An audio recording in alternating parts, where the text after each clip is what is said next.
What's up, guys? This is Doctor, and welcome to another episode of the FPL Fantasy. Before getting into anything, I just want to say thank you to all of you for showing the support on the last episode. It's our second most viewed episode, I believe. It's our second most liked episode. We are seeing a lot of followers on our Twitter account. So if you're new here, we should let you know you can check out all our videos. We've been doing this for a while now. We put out an episode either Thursday or Friday every week during the season, sometimes two, three times a week. So stay tuned, enjoy with us. And of course, I'm always joined by my co host, Joe. Joe, how are you today? I'm doing really good, and I also wanted to jump on the whole new followers, new subscribers, new views, all of that. Hey, buddy, come on in, sit down, make this place your own, grab a drink, maybe some food. It's going to be a good time. Don't worry, we're just getting Of started. course, you're all welcome. You're all welcome to check the channel. We regularly have guests on. We had Reeve, YouTube royalty. We had Big Man Bakar, FPL royalty, which is, I believe, the most watched, and not surprised, the most watched video on our channel. We had FPL Nitro, one of my favorite people in the FPL community. We had Remy, the person who introduced Joe to fantasy and to FPLs, and we're planning to have more guests throughout the summer and when the season starts. So drop a thumbs up if you enjoy our content. Don't forget to subscribe, and let's get into your wild unpopular predictions for the next season. So we asked on Twitter, give us your unpopular opinion, give us your prediction, your wild prediction for next season, and Haaland just popped up. Just Haaland, Haaland, Haaland. So he's the hot topic of the FPL community. Joe, what do you think about what people are saying about him? Oh, man. Well, let's see exactly what they're saying. Not a lot, besides probably three-fourths of the answers that we got on Twitter. So, we have a ton of things that popped up. I'm kind of in between all of these tweets, and I guess that's why they're crazy outlier left field personal predictions that were given to us. Things like basically sweeping all the trophies in the Premier League. I don't think he's going to do that. As I mentioned in our last video when we were talking about prices, so addressing the price tweet in here, you can check that last video. But I had kind of mentioned that there is the Bundesliga tax where we've seen of Werner and Sancho and these guys that were supposed to come in and really take the league by storm. Now, I'm not saying that Haaland's going to have quite as big of a slump or quite as big of an adjustment because he is a world-class talent and he is 21, so he's got some youth to adjust to the speed of the league and the complexity of the league. But I think going off and saying he's going to be the Golden Boot winner, he's going to beat like Salah and Son, who really got most of his goals, I feel like, when Conte showed up. I don't know if I can side with that. I think it's an interesting idea, but I also don't want that as a Premier League watcher. That seems boring to me, if he sweeps all the trophies. And then we had things on the other side of the scale of, hey, he's going to be a massive flop, which depends on what you consider a flop. If a flop could very well be not sweeping all the trophies, but then also less than 10 goals. And I don't think that's going to happen either. I think he's going to come in and he'll probably sit maybe 12, 15 goals in a Man City team that is looking for somebody to feed balls to up top. So I think he's going to definitely perform fairly well, but he's not going to sweep the league by storm that first season. What do you think, Doc? Well, I kind of agree with a lot of things that you mentioned here. I should mention that we are going to do an episode once all the transfers are confirmed. We know what kind of how the teams are going to be set up. We see the schedule. We're going to do a predictions video, just myself and Joe. Now we're just addressing the community's responses. And thank you, everybody. So, Haaland, let me put it this way. Haaland got injured quite often last season, right? So he has a bit of an injury record. That's the first thing I looked at once I saw the tweets, right? So he missed 16 games last season. I was talking to my mates literally last year about Haaland and when he moved to Dortmund. We watch a lot of his YouTube highlights and everything, and I told my mates the way this person moves in his size, he's so agile, he's so fast, he's so hungry for the ball. This guy will get a massive injury, God forbid. So I'm taking that into a bit of consideration because he's so good in finishing. He jumps, he tries to tackle, he's almost a perfect striker, right? So he takes phenomenal shots. But the way he moves, he's so fast for his size. I always have this weird feeling that he's gonna pull a big injury at one point. So I kind of will try to factor this into my decision making. Also, you have Pep Roulette. Yes, they didn't have number nine, and he's going to be their number nine finally now. But also, Pep is Pep. He might save him for a Champions League game here. He might save him for a FA Cup final or whatever. Right? Also, Pep Guardiola has a record. I don't know. I don't have the stats for that, but I have an impression that Pep Guardiola, when he buys a new player, they usually sit on the bench quite often. You're not going to put someone in his profile on the bench often, but still, that person sits on the bench because Pep Guardiola likes his players to play in a certain way, and it takes time to develop this learning process and kind of doing it without even thinking where you stand, where you move. So if you watch a lot of Pep Guardiola's videos and how he teaches players where to move, there is like some sort of a boxes. If you see a player here, you need to be there. So there is a lot of elements to Pep Guardiola. And off the top of my head, like for example, Cancelo first season, he was benched a lot. He didn't start, and then all of a sudden he plays like 36 games in a season. So Pep Guardiola has a record of, maybe except for Diaz, that's the only player I can think about that he came on and just started. I don't. Usually they start from the back. Foden was eased in. Grealish we had this season, so I have this impression about Pep Guardiola. However, on the other hand, Haaland can score. He played 24 games last season. He scored 22 goals and got 8 assists. So he will get points. He's gonna play for the team with probably the highest chance creation in the league. They're gonna create chances. Everybody will feed him balls. Imagine this tweet from official FPL: goal Haaland, assist KDB. It's gonna happen. It's gonna happen a lot as well. And Foden will feed him Mares, Bernardo Silva, so he will get his chances, and he is an exceptional finisher.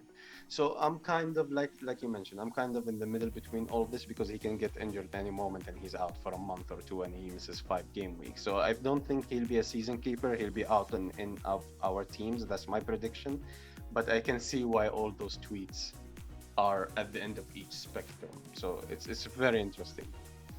Yeah, I think he is. Everybody kind of talks about the placeholders at the beginning of the season to figure out who's going to be the hot players this year that we kind of need to start to build that template off of the first couple game weeks.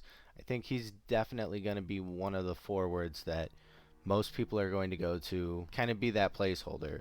Whether he comes in at 11.5, 11, or all the way up to 12.5, I think he's going to be the guy that's going to be kind of interesting, but kind of want to keep around, especially with Kane and his good old beginning of the season curse. Moving on to Spurs. Everybody is liking Spurs. We see a lot of Spurs will win the league. Spurs will get the cup. So what do you think about that, Joe? As much as it would be awesome to see, and I'd love to just win it for Son, if for nobody else, just here you go, sir. Thank you for your service.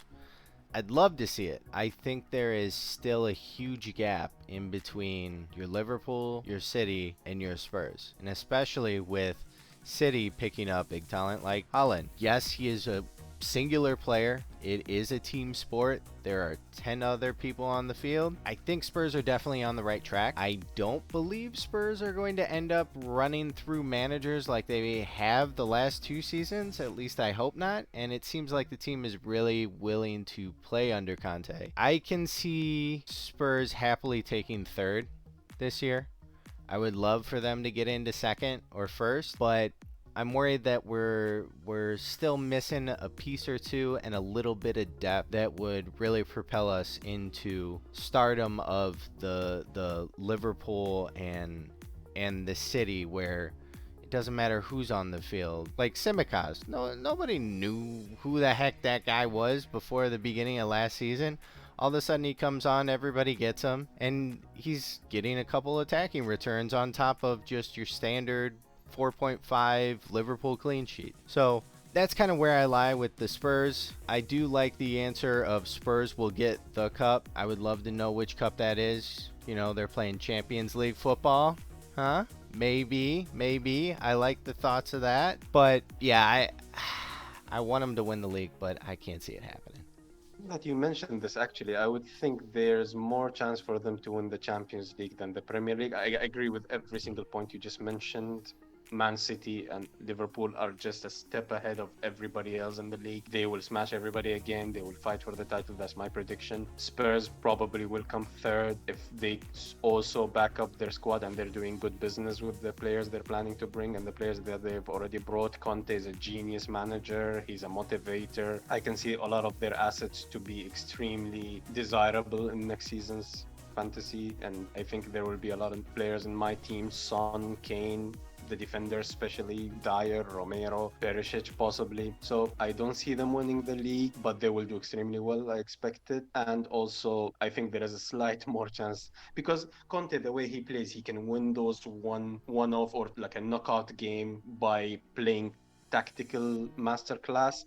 But you need to be in the league, you need to be consistent for 38 games, and I can see some teams frustrating Spurs or just losing to Man City and Liverpool, even if winning 1-0 versus the rest might be the difference between winning the league or no. But I can see them doing extremely well this season. Yeah, that's the thing about Conte. He's a chess master, and everybody else is not even playing checkers. They're playing, I don't know, sorry, or hungry hungry hippos. They're playing some simplistic game, and Conte is sitting here just analyzing everything. So, in a 1v1 run out, I'd side with the Spurs to take it.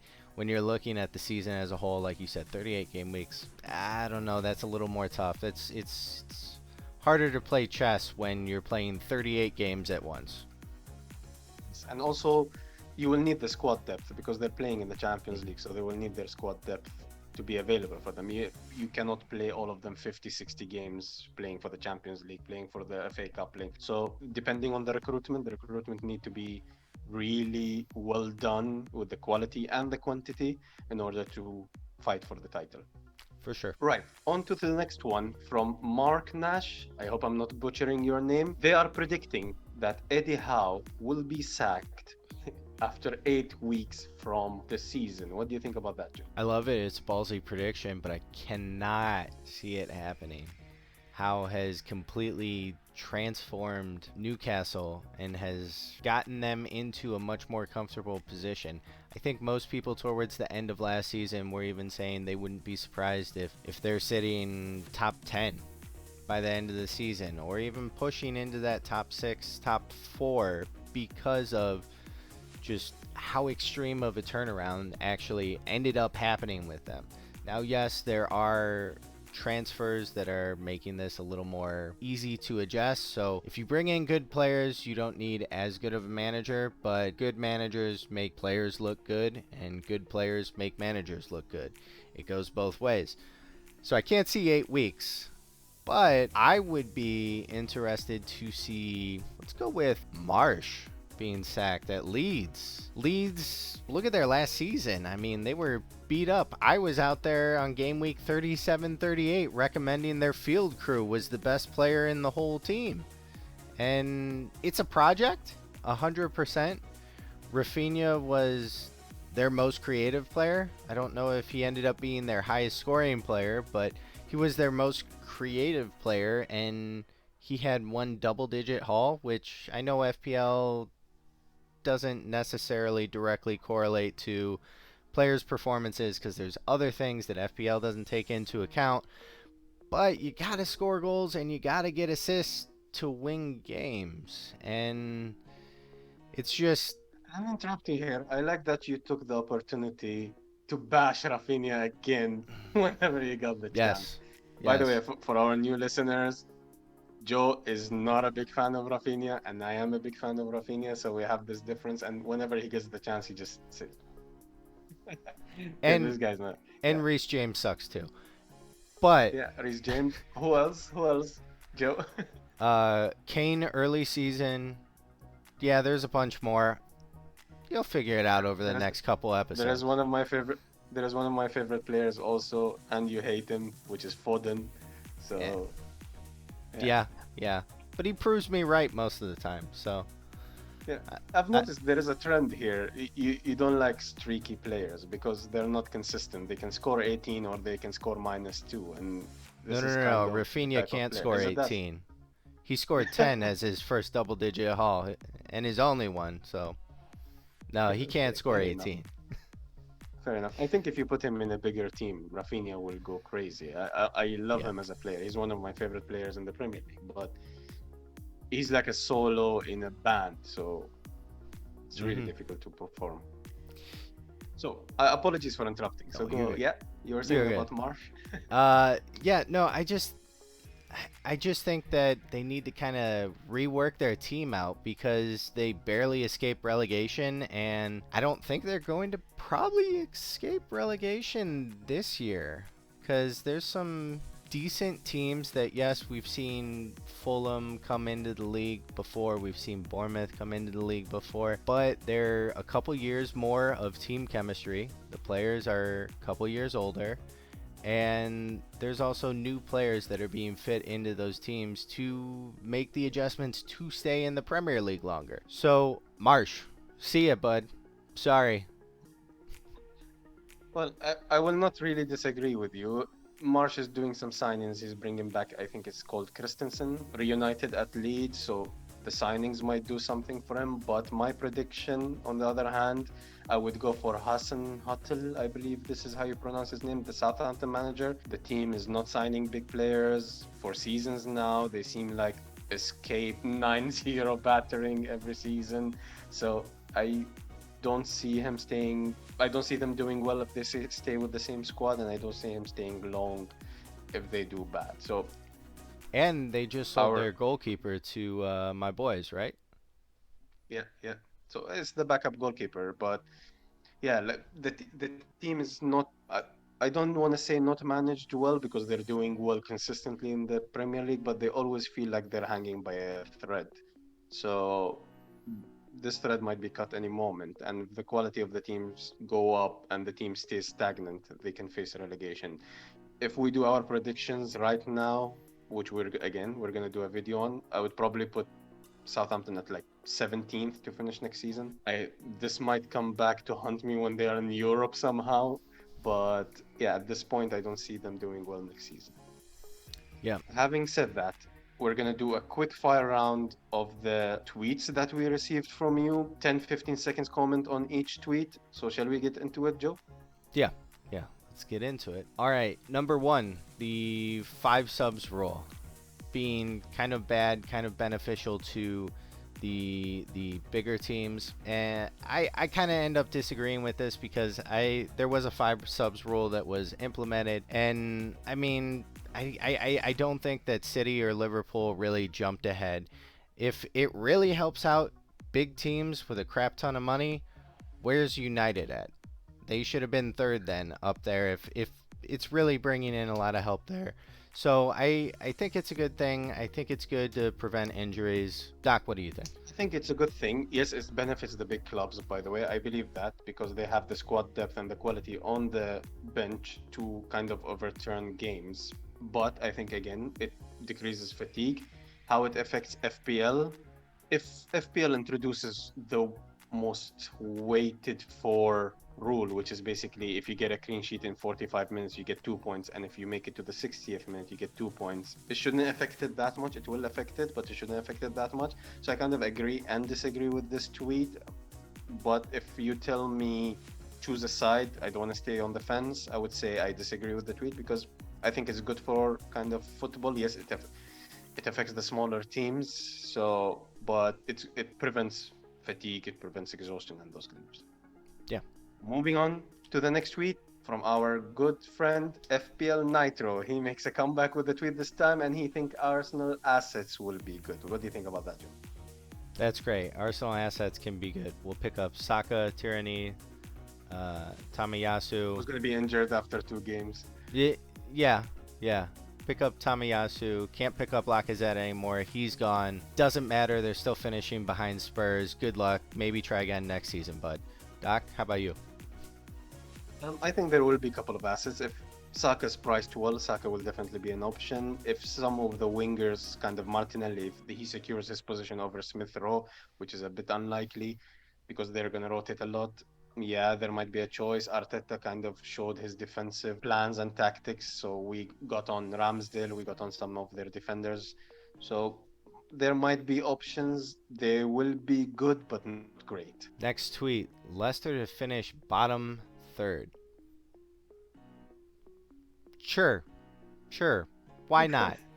It seems a little risky because Leicester is always sitting right in the middle of the table there. But, if Leicester didn't go on the run the last 3 game weeks, they would have been right about the bottom third there. So, sure. Yeah, I'm okay with this. I actually disagree with this tweet. This season, they do not have Europe, I believe, and they will be able to concentrate more on the league. So, with the right signings, with everything, I don't think they will be in the bottom third. I'll add 2 seconds more to this. Vardy and Madison don't know how to stay healthy, so they'll be out for 2/3 of the games. Doesn't matter if they're in Europa or not. They're still gonna not have their best players. So, moving on to the next tweet from FPL Bliss, they mentioned that United assets will be good again. I would love to hear Joe's reply to this. I would love to say yes, but I want to see the transfer window. First off, I think Bruno kind of got the short end of the stick and was put into a system that didn't really help a playmaker of his caliber. Ronaldo, great signing, scored 18 goals. Don't know where the heck those 18 came from because it seemed like he only scored 10 and he got 6 of those were hat tricks. Basically, their defense kind of in shambles. That was something that was struggling the whole way around, and they have a lot of big name signings that they want to bring in, but all of it is we're monitoring the situation. No, get out there. You are Manchester United. Grab the stack of money, set it on the table, and say, you in? Get in the car. You not? Don't talk to us anymore. Just make the moves. For me, I think it's a wait and see situation. It's a new manager, and hopefully, after the season they had last season, the prices will be cheaper for United assets. So I can see it happening that they might be good and again, not great at one point because of the price tag. Moving on to the next one, we have FPL Mountain Goat, and they're saying Kieran Trippier will outscore Cancelo and Trent Alexander-Arnold. This tweet is not goaded. Not at all. Get out of here with that talk. Cancelo and Trent are going to beat Trippier. I'll go out and say I'll be risky, 70 points this coming season. There you go. I think Trippier will do well. How well? Not better than Trent, especially not better than Trent and Cancelo. He missed last season 13 games because of injury, so he has a bit of an injury record as well. He missed 32 days for Atletico Madrid as well, 35 days before that the season before. So he tends to miss like a month in each season. So he there is some injury record. So yeah, we're of course joking. FPL Mountain Goat, thank you for posting the tweet, but we don't see it happening. We might eat our rewards at the end of the season, but for now, nope, no thank you. Moving on to the next one, Paul Smith mentions that Salah won't be essential. What do you think about that, Joe? That's not going to happen in this league, I think. Actually, I kind of disagree with you here. Why do you think so? Well, I could see from your aspect of we're starting to get a lot more people in there, and Salah is expensive, and you can spread those funds around. But Salah is still Salah. I mean, last year he went on an absolutely unbelievable tear at the beginning of the year. If he starts the season like that again, or if there's any point in the season where it's like that, I think Salah is basically going to be essential, but effective ownership could also play into it where, yes, Salah might score a goal, but if you bring in the dude that scores 2 goals instead, you're going to blow everyone else out of the water. Yeah, my side of the argument, I'm not saying that he won't be essential. I'm saying he's going to be less essential than most seasons. We saw the winner of the last season's FPL. They ditched Salah, they brought Mane, they brought KDB, and they kind of gained rank this way. Also, we've seen that Klopp is not shy anymore of benching Salah or rotating Salah, so the minutes might be less than usual. Also, the main thing that goes into my mind, we're going to have minimum 4 premium assets, extremely premium, Kane, Salah, Haaland, KDB. So we're going to have those players which are expensive, so you need to have your pick. So you need to pick, you wouldn't have more than 2, especially in the beginning of the season when you don't have team value. So you might sacrifice Salah at one point and go for a cheaper option, Jota, Diaz, Nunez, who might join. I think he's almost definitely joining Liverpool. Hmm. Going into the last tweet, FPL sloppy. The first one, unpopular. Chelsea do not finish top four and struggle to score goals. What do you think about this one? Chelsea always struggles to score goals. I mean, they barely had games that they scored 3 goals last year. At least it felt like they were always 1 or 2 goals when they were winning. Not finishing top four, I think it's possible. Spurs are probably going to knock them off their top three spot because I feel like Spurs are just so much better under Conte, and I could see somebody else coming up there and just taking the spot also. Chelsea are going to be fighting for their spot this year for sure. I agree. I don't see Chelsea possibly. Like, if I had to make the rankings, top three will be City, Liverpool, Spurs. So fourth is being fought by so many teams. Struggle to score goals. I'm not sure. They tend to score quite a bit of goals. Every once in a while, they beat Norwich 7 and Havertz did nothing. But yeah, like, it's possible. And the crazy opinion that FPL Sloppy is offering is Diogo Jota for the Golden Boot. Joe? He, he's got to play games consistently throughout the whole season to get the golden boot. Unless he's scoring a hat trick every single time he steps on the field. Sorry, sloppy. I don't see it.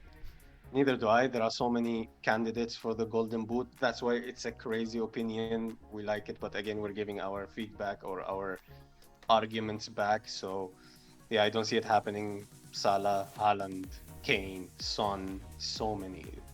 KDB doesn't score many, but probably will outscore Jota. So if Jota starts now with Nunez joining, we have a different story. Before Nunez, I would kind of give it a bit of thought, but now there is this rotation with Diaz, with Nunez, with Salah.